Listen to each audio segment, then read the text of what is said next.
গার্মেন্টসের আগুন ভাই কাপড় এটা আগুন বেরিতেছে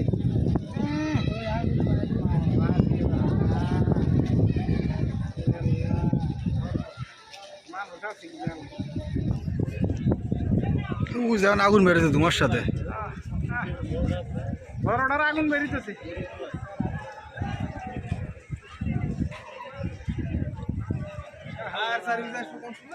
কি আর ফায়ার সার্ভিস দেবো মরবানি গিয়া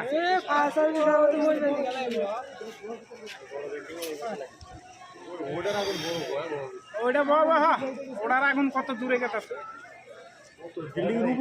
হ্যাঁ এটা আসাম সামনে করতে ওটা বিল্ডিং এর উপরে আগুন এটার মতো